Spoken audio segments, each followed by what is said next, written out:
Morning to everyone. We are from Group 4. This is the list of members, which consists of Sao Xian, Matwato Aisha, me, Dong Zan, Ng Kok Hua, and Rizky Afrina. We are going to present the topic about Rhizopus stolonifer. We'll start with the introduction. The genus Rhizopus in the family Mucoraceae is categorized under the phylum Zygomycota. The distinctive characteristic of these phylums are rapidly growing cenocytic mycelium. The sexual reproductive state is the zygospore.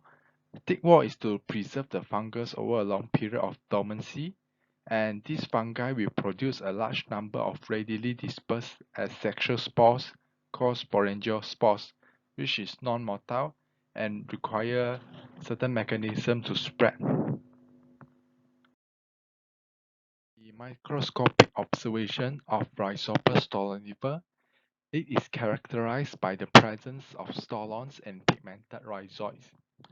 The formation of sporangiospore is independently or in bunches from nodes directly above the rhizoid. As we can see from the diagram above is single, and from the diagram below we can see is in bunches.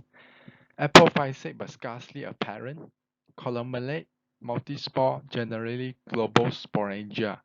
Apophysis is actually a swelling beneath the sporangium.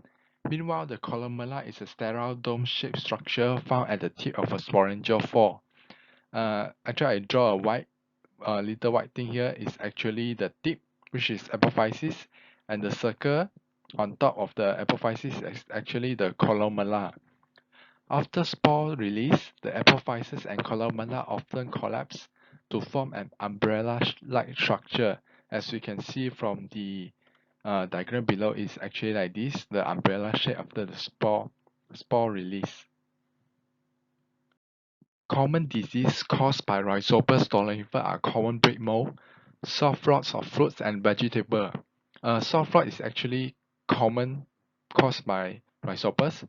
It will cause an unsightly mess due to the watery leakage from fruits, causing the boxes to get wet and collapse. It also has a large range of hosts. Susceptible genera includes Allium, Brassica, Cucurbita, Solanum, and several more. For instance, soft rot on strawberry, tomato, and sweet potato. Rhizopus stolonifer is actually ubiquitous in nature, meaning that it can be found almost everywhere, can be airborne, found in soil, decayed fruits, or even vegetables. Usually causes post-harvest rot on ripe fruit instead of fruits in field. Maybe this is because of the higher sugar content, and post-harvest fruits can be prone to wounds.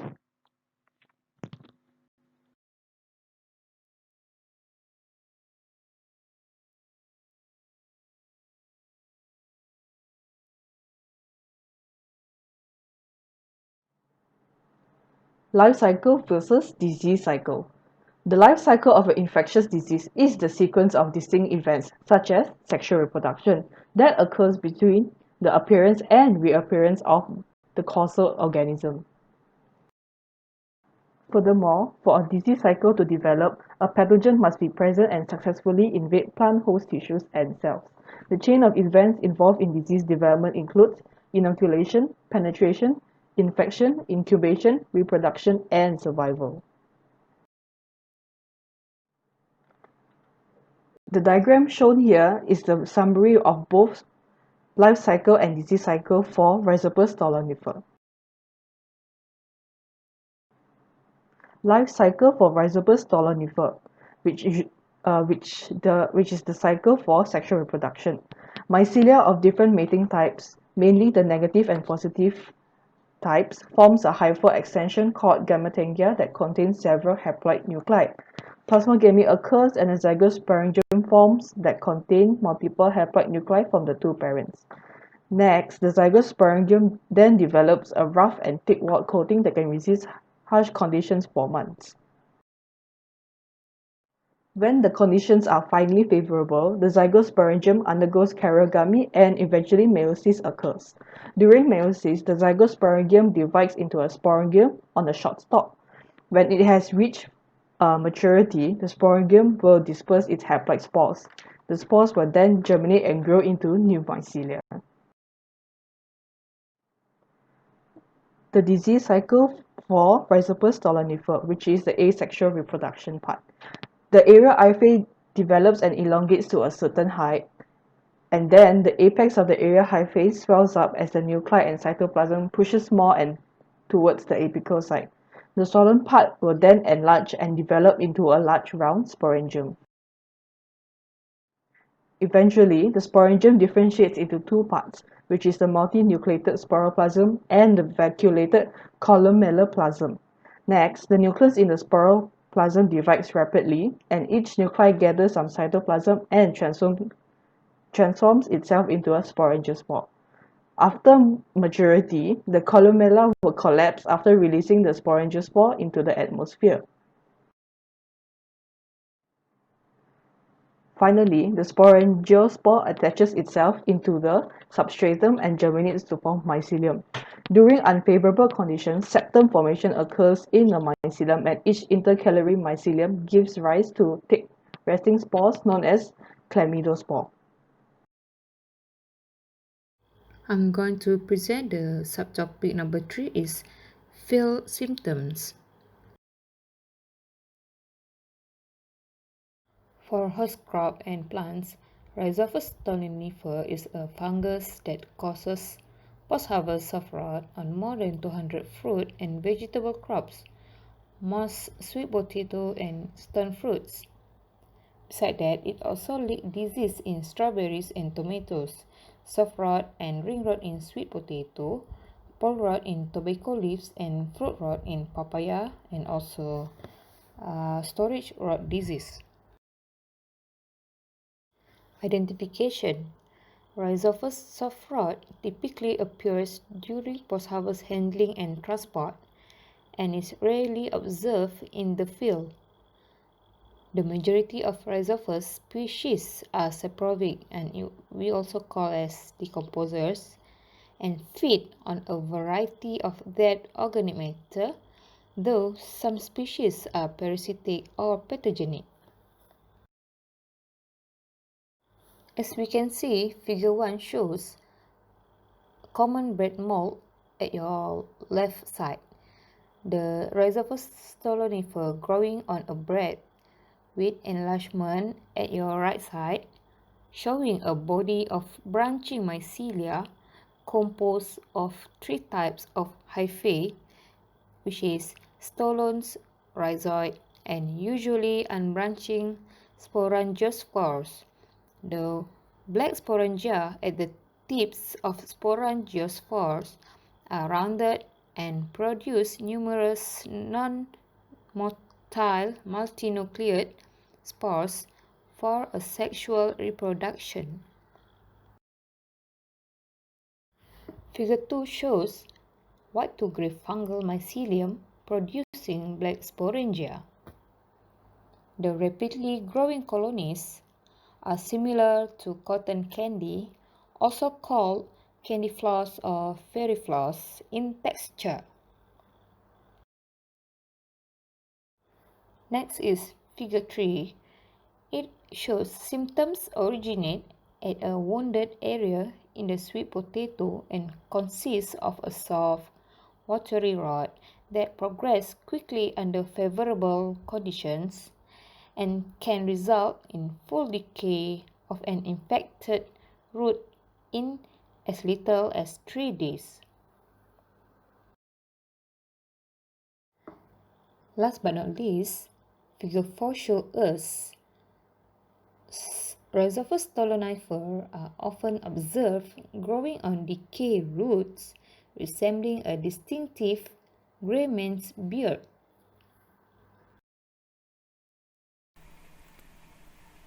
So next, I will be present about the diagnostic tests available for Rhizopus stolonifer.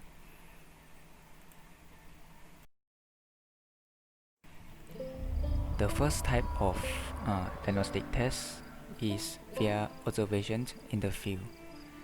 So usually the Rhizopus stolonifer will have several cm long of fungi, and it will have whiskery growth with black powdery spores. Rhizopus stolonifer also can cause a watery soft rot, and if the sporulation is not present, the overnight incubation in a moist chamber will promote fast hairy growth and sporulation. So as you can see in the right side, there is a picture about the rots developing on a young jackfruit caused by Rhizopus stolonifer. The next type of diagnostic test can be via pathogenicity test, which is also called as cause postulates.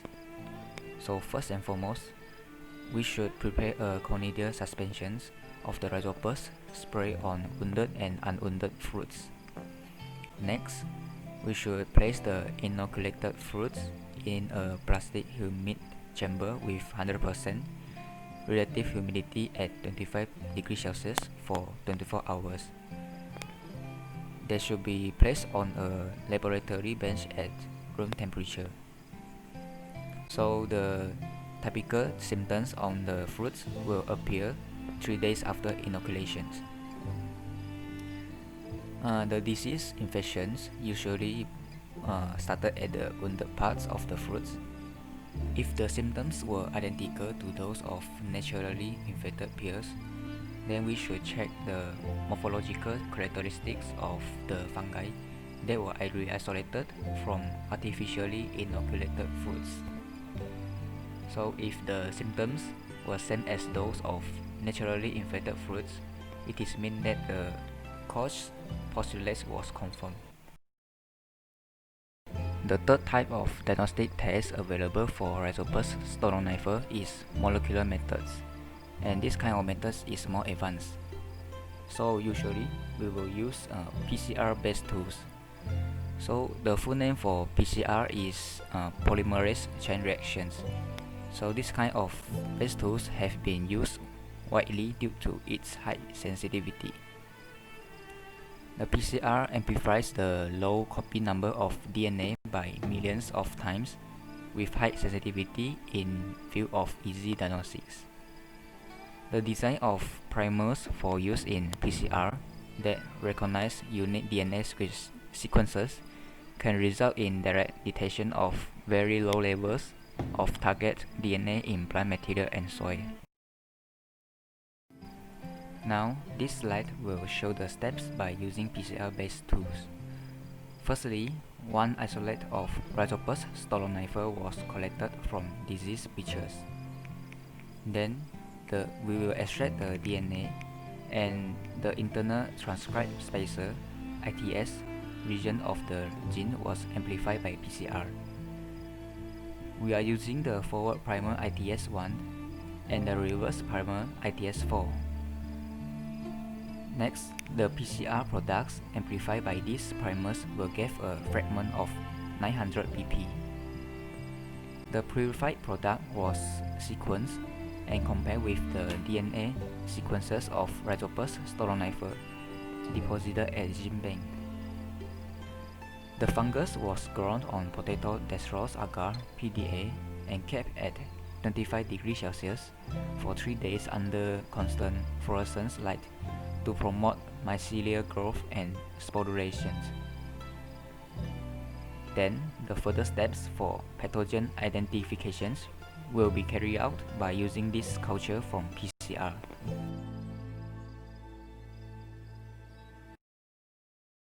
Lastly, we have come to the management options of Rhizopus stolonifer. First, we move on to the non-chemical control of Rhizopus stolonifer. Common practice is that the rotting fruit and vegetables should be immediately discarded to prevent the spread of inoculum of the fungus. Conveyor belts, rollers, bins, and other equipment that fruit and vegetable come in direct contact with should be also regularly sanitized. Avoid physical damage, wounding to fruit and vegetable during harvesting, grading, packaging and transportation to markets. This is especially important because Rhizopus stolonifer are incapable of penetrating through sound uninjured fruit surfaces. The second control would be cultural control. Cultural control during growth. No varieties are total resistant to Rhizopus stolonifer, just that some are less susceptible to it.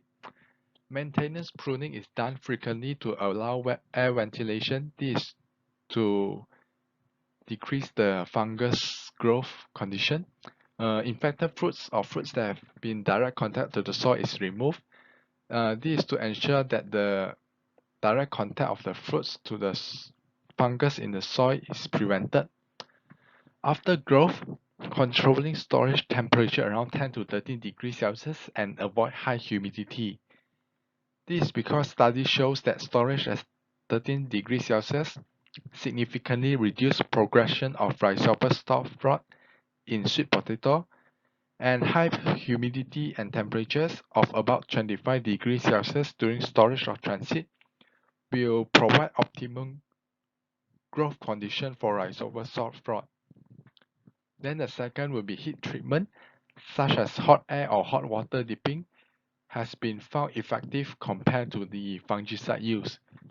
This is because hot air or water will help the wounds to heal and prevents the infection of Rhizopus and by soft rotting bacteria. Last but not least is the chemical control. Preventive field fungicide sprays control Rhizopus soft rot by reducing field inoculum levels. Besides reducing the field inoculum levels of Rhizopus, it also reduces the incidence of food lesions caused by other fungi that Rhizopus can use as courts of entry into the papaya fruit. Traditional control has relied on post-harvest dips in dichlorine fungicides, such as Botran, but however, this is not commonly practiced anymore because of the hazardous issue. Protectant product for instance, Mancozeb and Captan is sprayed on the post-harvest fruits to prevent the penetration of Rhizopus. Systemic benzimidazole, e.g. thiophanate methyl, and triazole, for example, propiconazole, is also used. So from the table below, we can see the treatments for Rhizopus stolonifer, with water, Captan, and the other fungicide used, and their effectiveness. So that's it from us. This is the reference list that we refer to.